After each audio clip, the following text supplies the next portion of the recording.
त्याच्यामुळेच ही सगळी हत्या किंवा हा सगळा प्रकार घडला असं तुम्हाला वाटतं? साहजिकच आहे ना, कारण गुन्हेगार तेवढ्या पुरते ते असते, कारण रोज गुन्हेगारांची संख्या वाढायली. मग ही संघटित गुन्हेगारी आहे ही मी पहिल्या 2-3 दिवसापासून म्हणतोय की ह्या कट कारस्थानामध्ये घटना व्हायच्या अगोदरची ह्या लोकांची पार्श्वभूमी, घटना ही घडतानाची अगोदरची पार्श्वभूमी, घटना घडली आणि घटना घडल्यानंतर जे आतापर्यंत त्यांनी जे पोलीस यंत्रणा आहे, जी CIDची यंत्रणा आहे, त्यांच्या सुद्धा नाकी नऊ आले ह्यांना शोधायला, तर नक्कीच CID किंवा यंत्रणा म्हणणारच आहे ना की हे सराईत गुन्हेगार आहेत, ह्यांच्यासाठी ही गोष्ट नवीन आहे.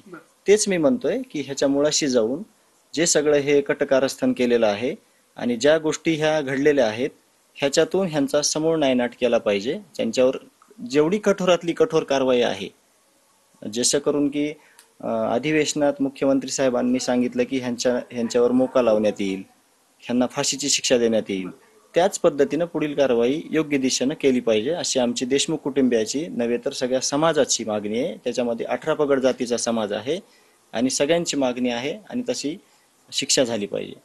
कालच्या परभणीतल्या सभेमध्ये मनोज जरांगेंनी बोलताना सांगितलं की देशमुख कुटुंबातल्या सदस्यांच्या केसाला धक्का लागला तर आम्ही बघून घेऊ. तुम्हाला आतापर्यंत कोणी काही धमकी दिली किंवा दमदाटी करण्याचा, धमकवण्याचा प्रयत्न करण्याचा?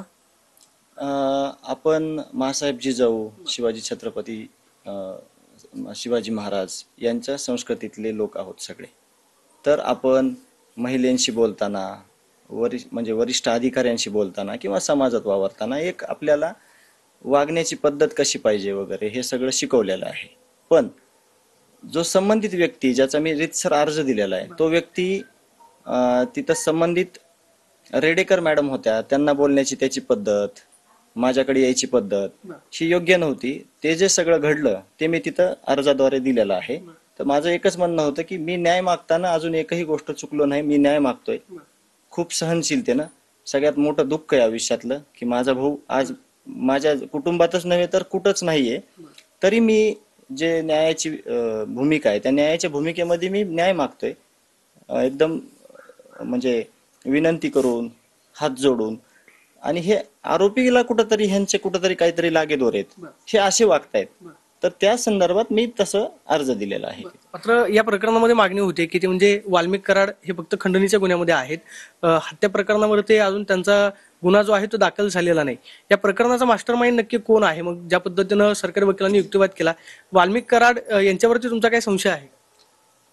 जी यंत्रणा आहे सगळी, पोलीस यंत्रणा, CIDची यंत्रणा, SITची यंत्रणा, ह्यांच्याकडे सगळे आता तपास पूर्ण होत आलेले आहेत. ह्यांचे कोणते म्हणजे आतापर्यंत जे आरोपी अटक झाले त्यांचे, त्याच्यातनं नक्कीच त्यांना माहीत झालं असेल की ह्याच्यात मास्टर माइंड कोण आहे, हे कोणी घडवलं, कोणी करायला सांगितलं, कोणी आश्रय दिला. आता ते पुण्यात सापडले तर पुण्यात कुठं होते, त्यांना इथं कोणी ठेवलं, त्यांना कोणी रसद पुरवली, म्हणजे ह्या गोष्टीची जे अपेक्षित माझ्याकडून उत्तर आहे ते तुम्हाला त्या 3 डिपार्टमेंट कडून मला अधिकृत आल्यानंतर मी तुम्हाला सांगेल. वैभवीला आपण विचारणार, वैभवी 20 ते 22 दिवस झाले आता हे सगळ्या मोर्चे निघत आहेत, निषेध आंदोलनं केली जात आहेत, न्याय मागण्यासाठी ठिकठिकाणी जिल्ह्यामध्ये जावं लागतं, ही शोकांतिक आहे. आता परिस्थितीच तशी आली आहे, जर आपल्याला न्याय पाहिजे असेल तर कोणाचा जीव गमवावा लागतो. ही परिस्थिती अत्यंत दुःखद आहे आणि ती वेळ आज आमच्या कुटुंबावर आली आहे. आणि इथून पुढे मला वाटतं जी वेळ आज माझ्या कुटुंबावर आहे किंवा माझ्या गावावर आहे, गावकऱ्यांना, आम्हाला तर वाटतंच आमचं छत्र हिरावून घेतलंय, पण आमच्या पूर्ण गावकऱ्यांची तीच व्यथा आहे की त्यांचं सुद्धा छत्र आज हिरावून घेतलंय.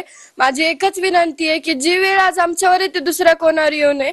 त्यासाठी आम्ही हा न्यायाचा लढा पुढे नेतोय आणि त्यासाठी आम्हाला न्याय मिळालाच पाहिजे. आणि हे मोर्चामध्ये जे आक्रोश आहे तो एक समाजाचा भावनेचा आक्रोश आहे. त्या आक्रोशाने ते बोलतात, हे करतात, त्यांना पण तीच म्हणजे त्यांची व्यथाच अशी झाली आहे की ते ज्यांची ओळख नाहीये त्यांच्या सुद्धा आज डोळ्यात पाणी आहे. म्हणून एकच विनंती आहे की लवकरात लवकर न्याय मिळाला पाहिजे आणि जे आज घडतंय ते इथून पुढे घडलं नाही.